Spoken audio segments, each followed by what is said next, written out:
Ng Panginoong Jesus. Amen. Kay bago po tayo umupo, okay lang ho ba kung makamayan nyo yung katabi nyo at sabihin nyo, God loves you, I love you too. Okay? Pwede ho ba yun? Okay.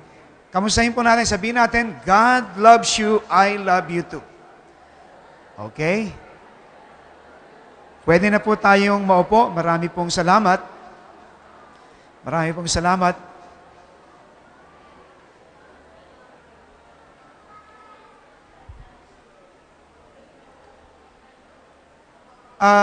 Sa biyaya po ng Panginoon, sisikapin ko po na hindi ho tayo sobrang hahaba. Alam ko na mainit ang panahon, alam ko na maraming kaabalahan, pero kung ibibigay nyo ngayong umagang ito ang inyong 100% attention, malaki po ang possibility na within 30 minutes, by the grace of God, matatapos po ang mensahe in celebration ng 15th church anniversary po ng Heritage Bible Baptist Church. Ang simbahan pong ito ay sa record po nila ay 15 taon na o more than 15 years na nandito po ang gawaing ito at sa bawat taon, wala ho silang ibang pangunahing ginagawa kundi maipangaral po ang tinatawag na gospel. Yan po yung pagkamatay, pagkalibing at pagkabuhay na maguli ng ating Panginoong Jesucristo. Mga kaibigan at bawat bisita na nandito ngayon, hindi po aksidente na kayo ay nakadalo sa celebration ng 15th church anniversary po ng Heritage Bible Baptist Church. Kasi sa umagang ito, mula po sa passage na binasa natin, ay meron pong napakahalagang mensahe na hindi po natin dapat baliwalain. So ang message po is about the story of Noah. Ang kwento po tungkol kay Noah. I hope at inaasahan ko na sa tulong at biyaya ng Diyos, hindi nyo makakalimutan yung kwento ni Noah. At gusto ko pong ipauna sa inyo na itong story ni Noah o ang kwento ni Noah ay isang tunay po na kwento at nangyari. At ito po ay hindi fairy tale, hindi isang fable, hindi isang kwento lang o gawa-gawa lamang. Yung binasa ko pong passage tungkol kay Noah at sa Noah's Ark, kung babasahin nyo yung buong chapter 6 ng Book of Genesis, makikita po natin na yung story po ni Noah ay isang tunay na kwento. Ito ay nangyari kasi ganito po ang guide natin. Ang Bible po ang nagsabi, sabi ng Bible, heaven and earth shall pass away, but my words shall not pass away. Lahat daw po ng nakasulat mula Genesis hanggang Revelation, ito ay katotohanan, ito ay totoong nangyari. At kapag narinig nyo yung kwento ni Noah, wag na wag ho kayong mag-iisip na ito ay kwentong pambata at walang katotohanan. Even ang mga scientists po ay sinasabi nila na nandun talaga yung possibility o sinasabi nila na ang mundo talaga ay napailalim sa tubig. At alam nyo, minsan magugulat ka talaga bakit yung matataas na bundok, may mga kabibe, may mga buhangin na mga ilang mga bagay o elemento na makikita mo lamang sa dagat. Na ibig sabihin yan, talagang minsan, totoo yung sinabi ng Bible na ang mundo ay napailalim po sa tubig. Nililiwanag po natin, the story of Noah, ito po ay isang totoong kwento. Pero gusto ko pong sabihin sa inyo ngayong umagang ito, na yung kwento ni Malakas at ni Maganda, ay kwento lang ho yan at wala ho yan sa Bible. Hello, are you listening? Nakikinig ho ba tayo? Ang kwento ni Malakas at Maganda, yan po ay katang-isip lamang. At alam nyo, wag ho kayong maniniwala sa kwento na yan na si Malakas, si Maganda, at meron pang at. Malakas at Maganda. Tandaan nyo, sabi po ng Book of Genesis, nung nilikha ng Diyos ang tao, lalaki lang po at babae ang nilikha ng Diyos. At sabi po ng Bible, hindi po gumawa ang Diyos ng bakla at tomboy. At alam niyo ba, kahit kailan, hindi ho maaaprubahan yung 4 na restroom. Alam niyo kung bakit?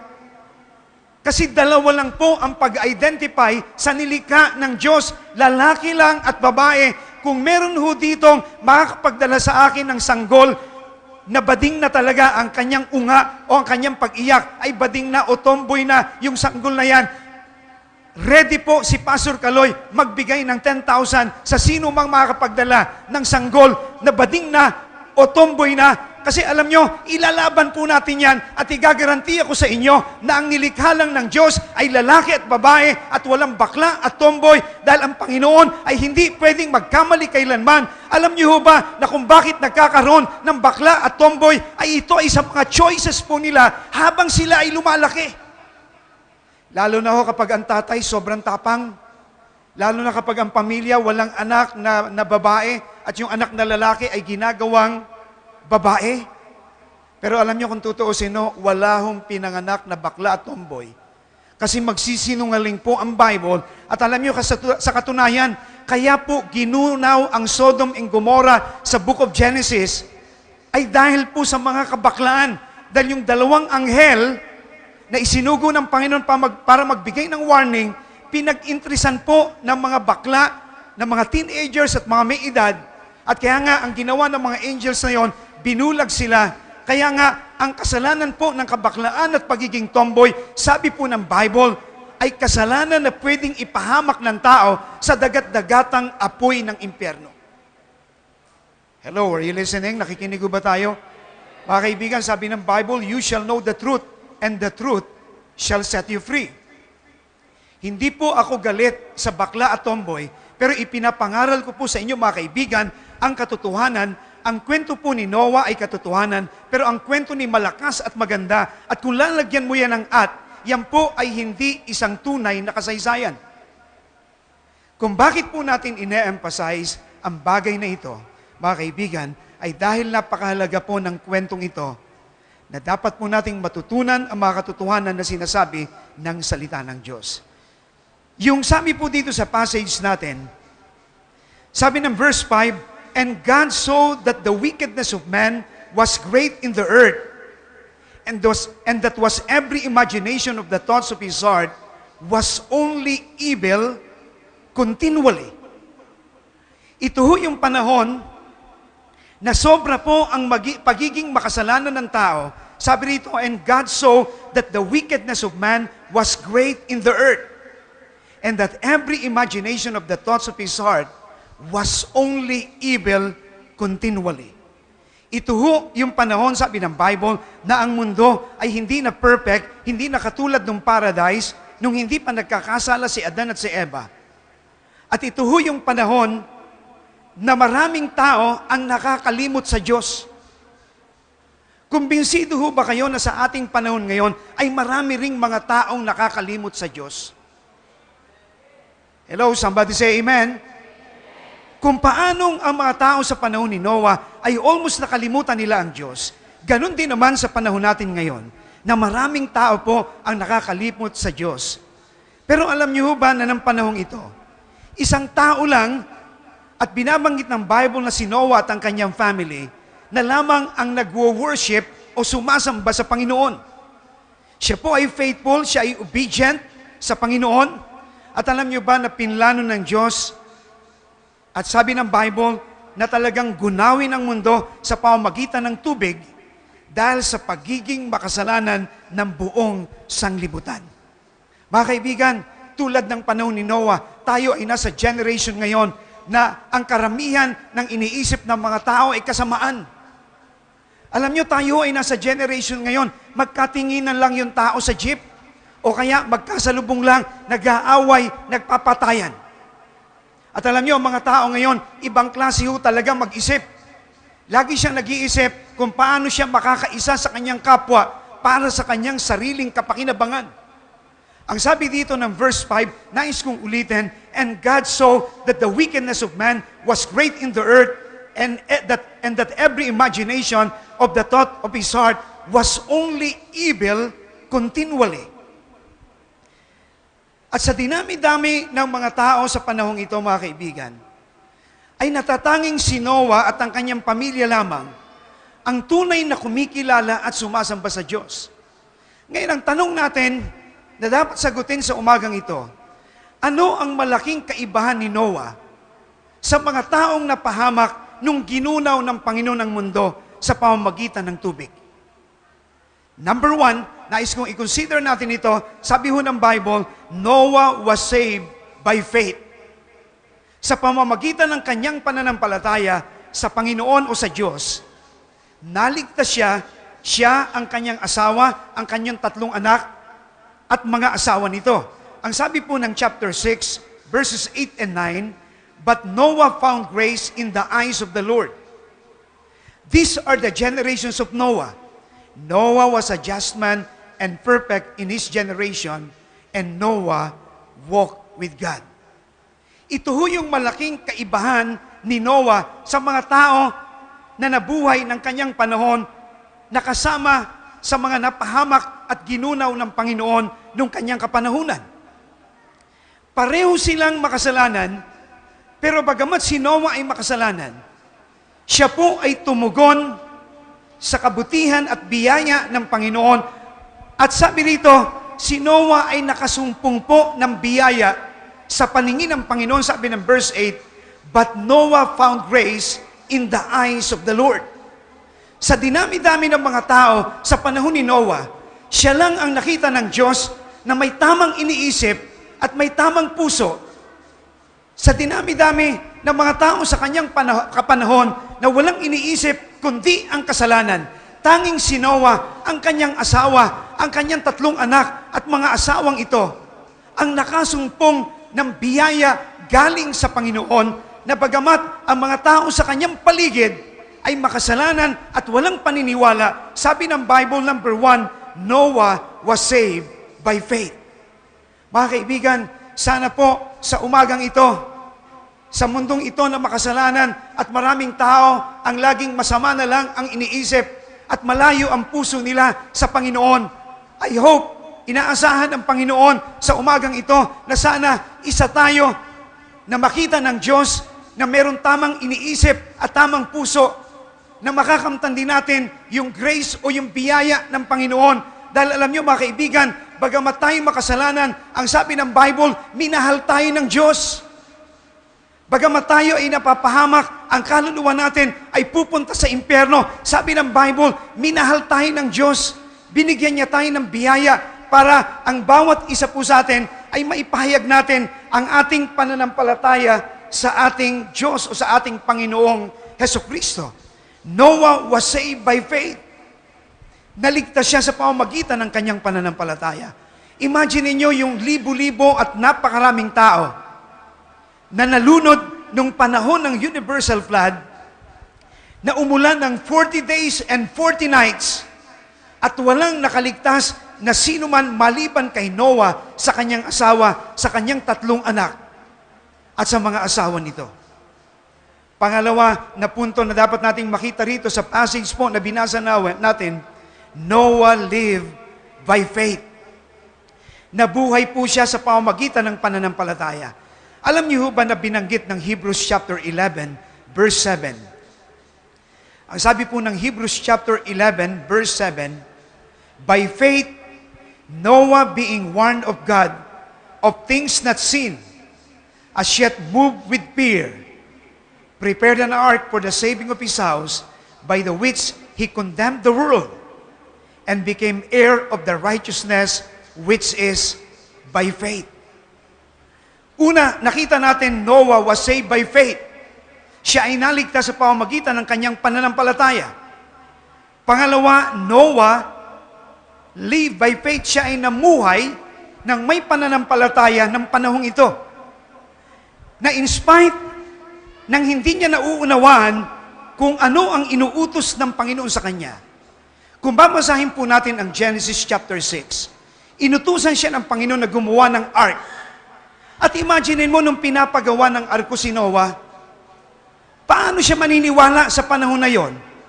Na ang sabi ng Bible, hindi pa nakakaranas ng ulan ang mundo. Halimbawa, dito sa Pilipinas, hindi pa ho tayo nakakaranas magkaroon ng snow.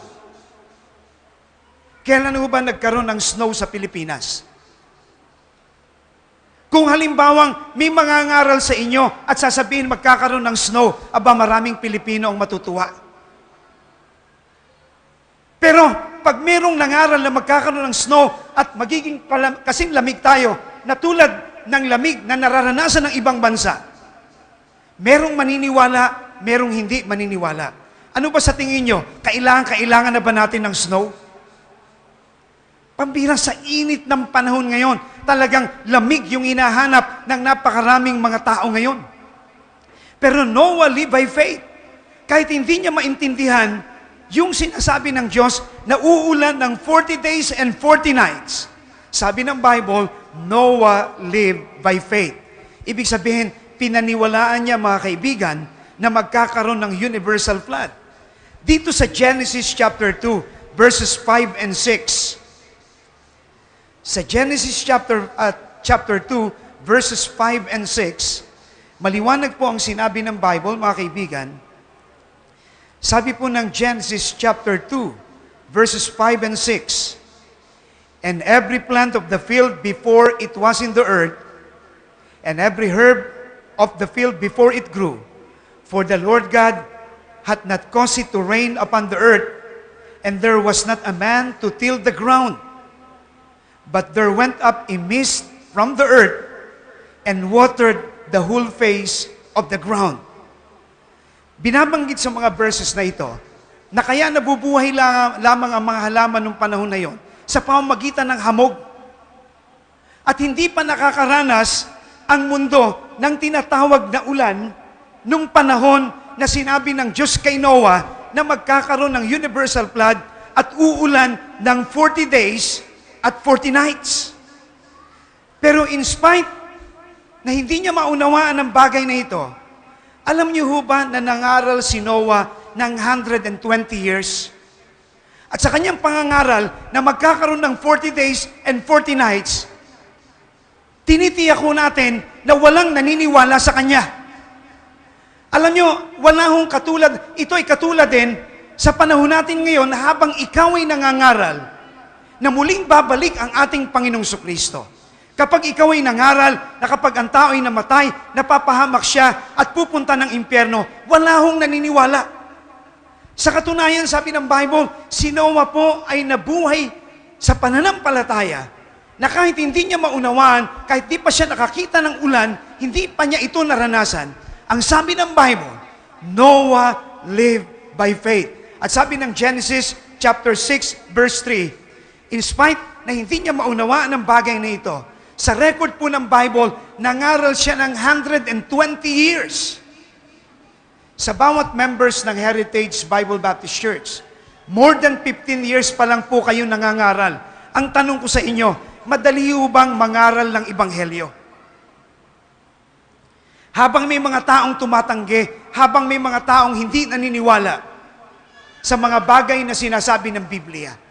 Ganon din naman si Noah ng panahong ito. Ang sabi ng Bible, kahit hindi niya maunawaan, kahit hindi niya alam kung ano ang tinatawag ng Panginoon na ulan at magkakaroon ng universal flood.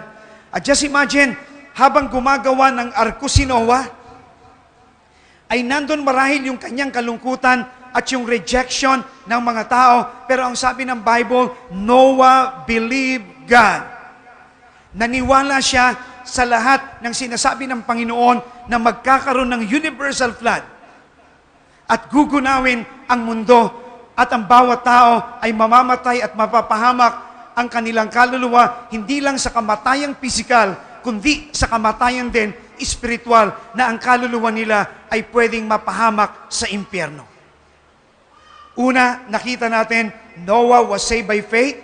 Pangalawa, Noah lived by faith. Ibig sabihin, talaga napakahirap sa part ni Noah at sa mga tao sa kanyang panahon maniwala na magkakaroon ng universal flood. Alam nyo, parang ini-imagine ko ng panahon ni Noah na ganito yung init na nararamdaman ng mga tao nung kanyang panahon. At habang nangangaral si Noah, marahil tinutuya nila, pinagtatawanan nila si Noah at sinasabi nila, Noah! Wala sa sarili mong bait. Bakit mo sinasabi na uulan samantalang ang init ng panahon? Imagine ninyo yung kalungkutan at imagine ninyo kung paano tinutuya si Noah ng mga tao habang ipinapangaral niya na magkakaroon ng universal flood na uulan ng 40 days and 40 nights. At alam nyo, nangaral siya ng 120 years. Tumagal si Noah ng ganong katagal, pero sabi rito, nabuhay siya sa pananampalataya. At ang pangatlo, nakita natin, ang sabi ng 2 Peter chapter 2 verse 3, Noah was a preacher. Siya ay isang mangangaral. Basahin natin dito sa 2 Peter chapter 2 verse 5.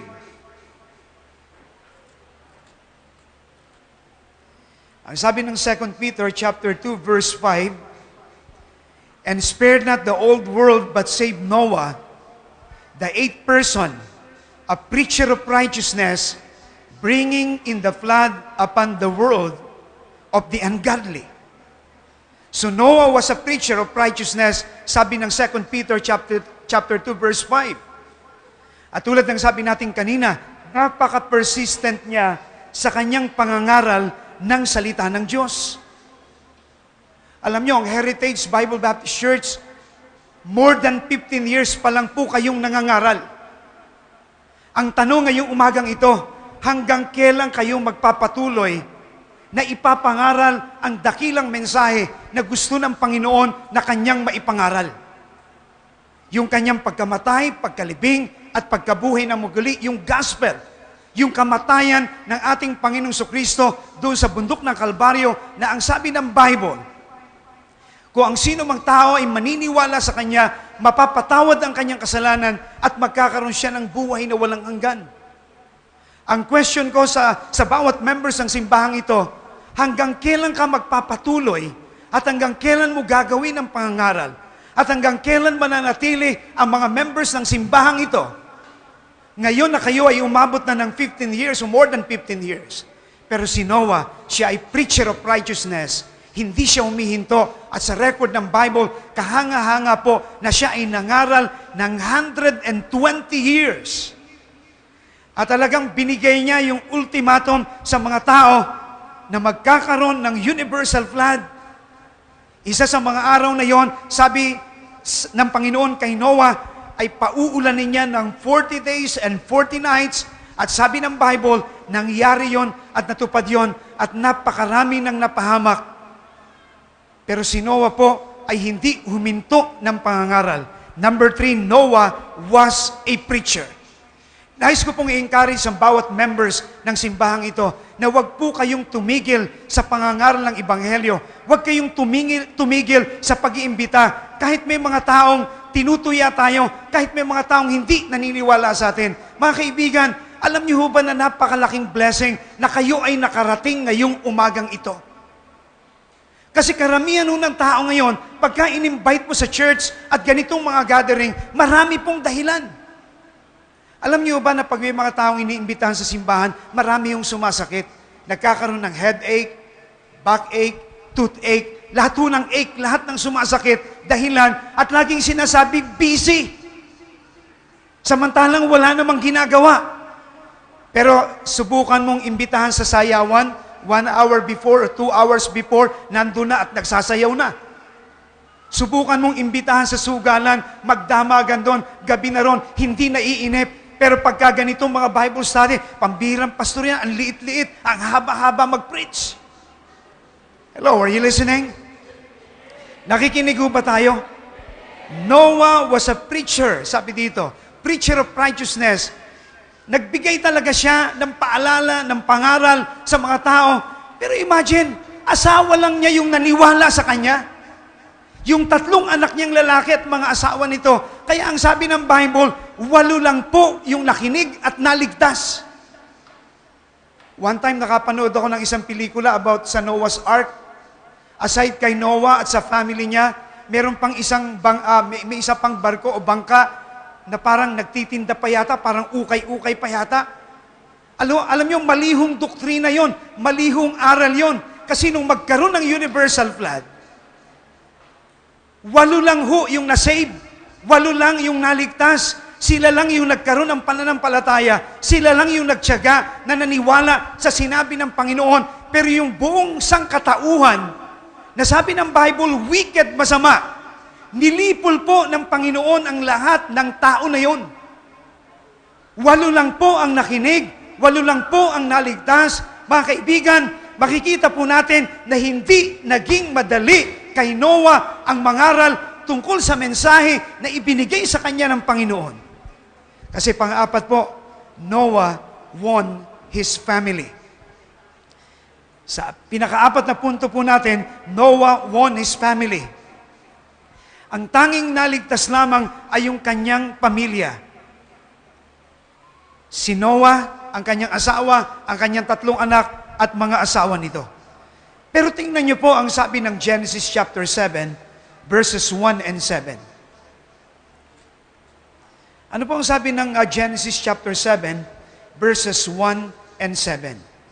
And the Lord said unto Noah, Come thou and all thy house into the ark, for thee have I seen righteous before me in this generation. Mabigat po ang sabi ng verse 7. Ang sabi ng verse 7, And Noah went in, and his sons and his wife, and his sons' wives with him into the ark because of the waters of the flood. At alam nyo, ang mabigat po rito pagdating ng verse 16. Are you listening? Nakikinig ba tayo? Ang sabi ng Genesis chapter 7 verse 16, And they that went in male and female of all flesh, as God had commanded him. And look at these words, And the Lord shut him in. Nung nakinig po ang asawa ni Noah, nakinig yung 3 anak niya, at nakinig yung mga asawa nito. At nung sila po ay pumasok sa ark, alam niyo ho ba na ang nagsara po ng pintuan ay ang Diyos? Mga kaibigan, napakahalaga po nito. Nung makaunawa si Noah, ang kanyang family, yung mga hayop na paris-paris ay pumasok. At alam niyo, ang totoo niyan, hindi na ho nakapasok yung mga dinosaurs. Nung panahon na yun, kasi sa Book of Job, sinasabi ho talaga na merong mga dinosaurs. At hindi na siya kayang kumasya po doon sa ark. Bagamat malaki yung ark, at ginawa ito ni Noah sa loob ng 120 years. Alam niyo ba na nung pumasok yung mga hayop, at pumasok si Noah at ang kanyang family, ang Diyos na po ang nagsara ng pinto.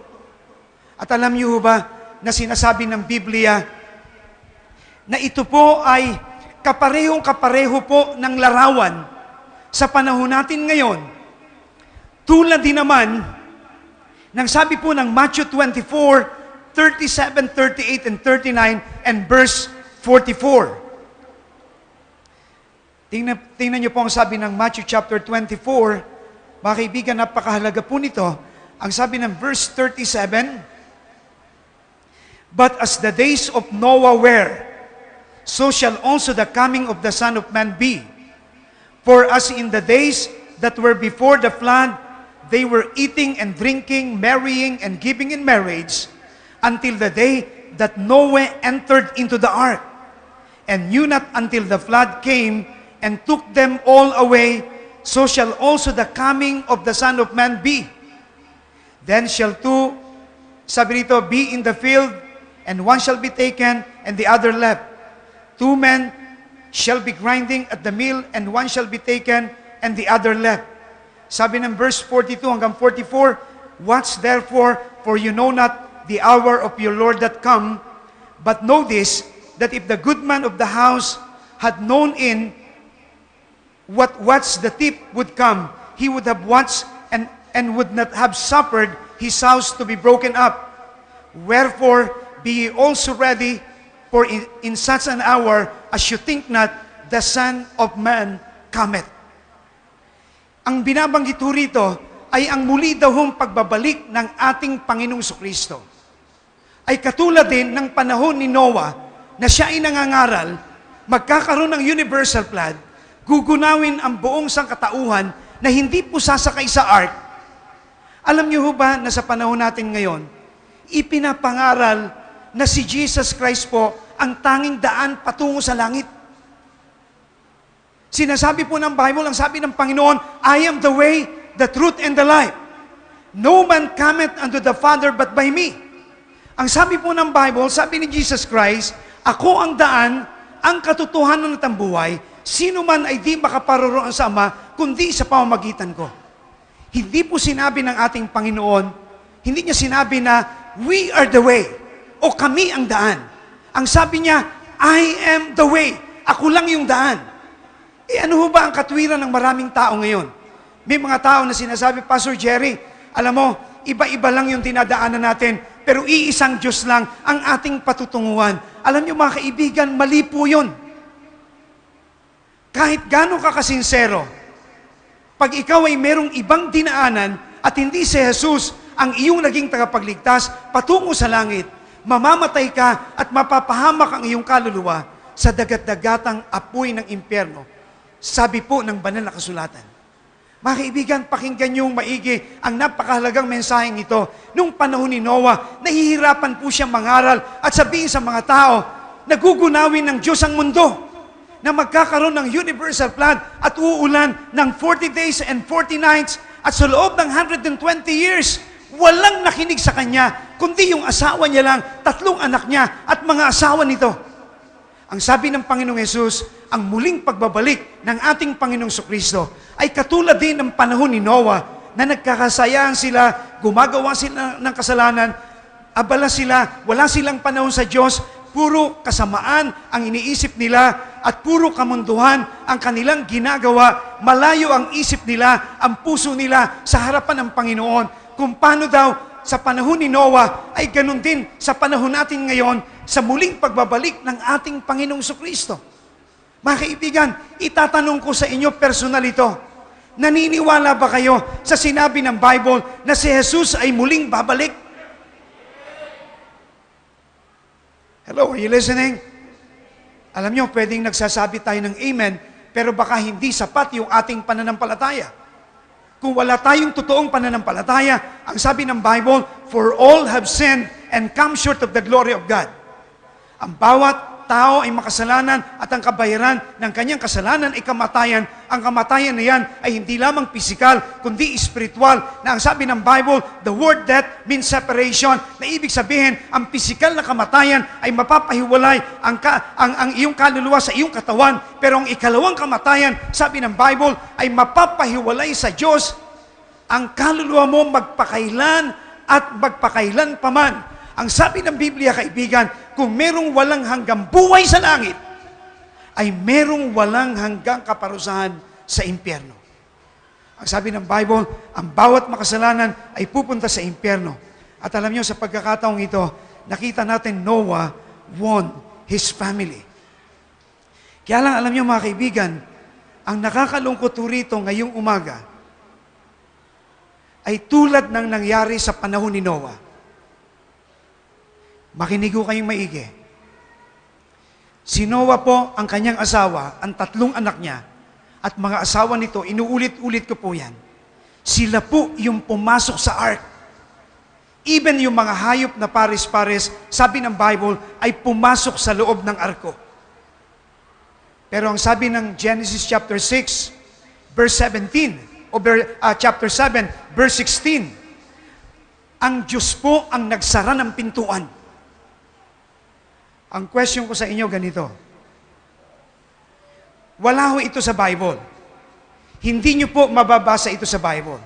Pero ang tanong ko sa inyo, possible ho ba na nung ginagawa ni Noah yung ark sa loob ng 120 years, possible ho ba na kahit papano, may mga nag-uusyoso po sa kanya at nagtatanong sa kanya at tinutuya siya doon sa kanyang ginagawa? Possible o hindi? Possible ba na habang ginagawa niya yung ark, may mga bata rin nag-uusyoso at sinasabi, Preacher Noah o Lolo Noah, para saan ho ba yung arko na ginagawa niyo? Malamang sinabi ni Noah, kailangan niyong pumasok dito kasi ang sabi ng Panginoon sa tamang panahon, pag sinabing pumasok na, kinakailang pumasok tayo dahil ang hindi pumasok ay mapapahamak at hindi maliligtas. Alam niyo, di ba, sabi ng Bible, umulan ng 40 days and 40 nights? Possible kaya, nung panahon na ginagawa ito ni Noah, ay may mga batang nag-uusyoso. At marahil itong batang ito, pagdating ng tamang panahon, nung pumatak yung kauna-unahang ulan o patak ng ulan, at marahil habang pumapatak ang ulan, marahil yung batang nag-uusyoso, nung napatakan yung kanyang kamay. Kasi sabi ng Bible, walang idea ang mga tao sa panahon na yon tungkol sa ulan. Kasi nabubuhay lang ang halaman sa pamamagitan ng hamog. At wala talaga silang nakita ni isang patak ng ulan. Imagine niyo mga kaibigan, nung tinupad ng Diyos, yung kanyang sinabi na uulan ng 40 days and 40 nights, marahil yung bata, nung pumatak, yung tubig o yung patak ng ulan sa kamay niya, ang sabi niya, ito na kaya ang sinasabi ni Preacher Noah na magkakaroon ng nauulan ng 40 days and 40 nights? Siguro marahil nung nasundan pa yung mga patak, hindi! Kinakailangan puntahan ko si Noah. Maaring totoo ang sinasabi niya. At marahil pagpunta niya kay Noah, hindi niya na nakita si Noah. At nakita niya yung napakalaking ark na nakasarado na yung pinto. At habang pumapatak yung ulan, may mga tao sa paligid ng ark na nagtatanong, Noah! Umaambo na, Noah! Ano ba? Bakit nakasara yung pinto? Di ba sabi mo, pag umambon, ay papasok kami. Bakit nakasara ang pinto? Noah, buksan mo yung pinto. Pero ang sabi ng Bible, nung makapasok na silang 8, ang Diyos mismo ang nagsara ng arko. At marahil yung bata na sabi natin possible na nagtatanong at sabi niya at nagulat siya, ito kaya ang sinasabi ni Preacher Noah na uulan ng 40 days and 40 nights? Kinakailang puntahan ko ang mga magulang ko. At marahil pagpunta niya sa nanay at tatay niya, sabi niya, Naitay, maaning totoo ang sinasabi ni Noah, pumapatak na yung mga ulan. Marahil yung nanay at tatay niya, nagmamadyong, gumagawa ng kasalanan. Ano ka ba? Minamalas ako sa madyong. Umalis ka nga rito. Minamalas ako. Hindi ako mananalo. Umalis ka dyan. Marahil yung bata umalis at muling pumunta siya sa ark at nakita niya muli na napakaraming tao ang kumakatok at nagsasabi, Noah! Naniniwala na kami, Noah. Totoo pala ang sinasabi mo na uulan ng 40 days and 40 nights. Ito na nararamdaman namin.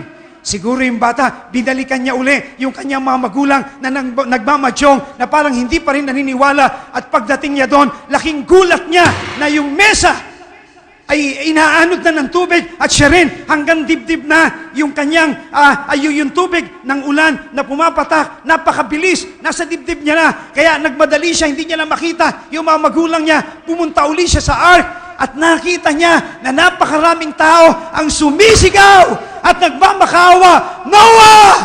Naniniwala na kami sa sinasabi mo, buksan mo ang pinto, malulunod kami! Noah, naniniwala na kami sa sinasabi ng Diyos.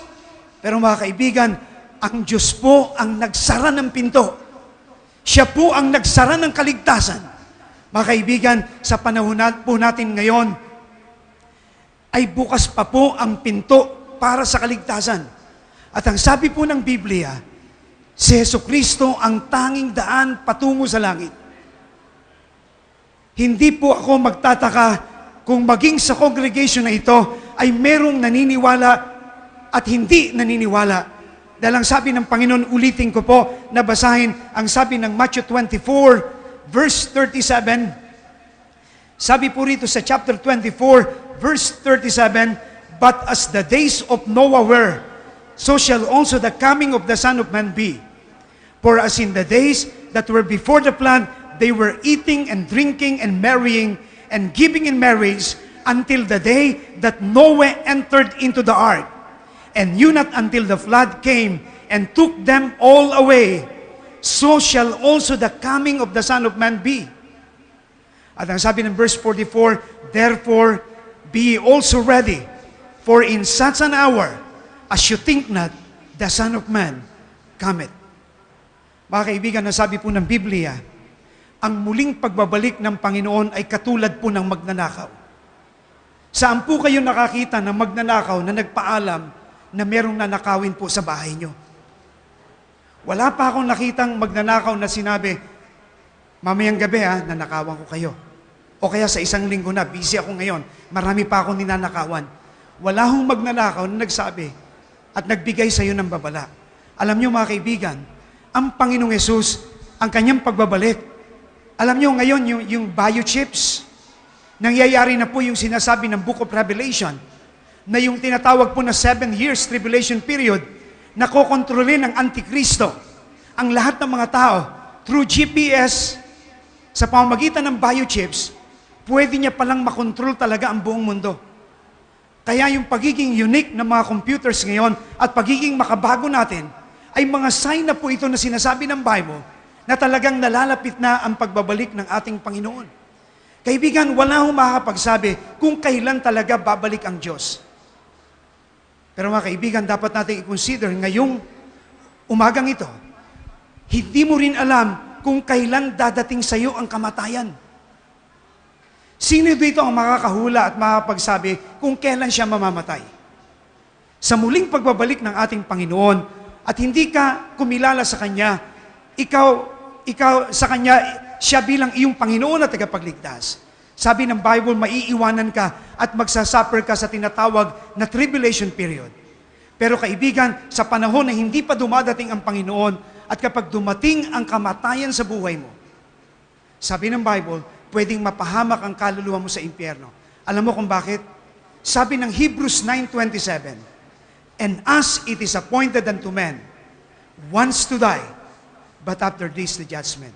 Ang kamatayan, kaibigan, ay nakatakda sa buhay ng bawat isa po sa atin ngayong umagang ito. Kung kailan darating ang kamatayan, hindi natin alam. Pero mahal tayo ng Diyos. Ang sabi po ng John 3:16, sapagkat gayon na lamang ang pagsinta ng Diyos sa sanglibutan, na binigay niya ang kanyang bugtong na anak upang ang sinuman na sa kanya'y sumampalataya ay huwag mapahamak, kundi magkaroon ng buhay na walang hanggan. Kaibigan, tulad ni Noah, kung paano siyang nanampalataya, kailangan mo ring maniwala na si Jesus ang tanging daan patungo sa langit. Siya'y namatay, nilibing at nabuhay na maguli. At kung ibibigay mo ang pananampalataya mo sa Kanya, kalakip ang iyong pagsisisi. Ang sabi ng Biblia, ang sino man na sa Kanya'y sasampalataya ay hindi mapapahamak, kundi magkakaroon ng buhay na walang hanggan.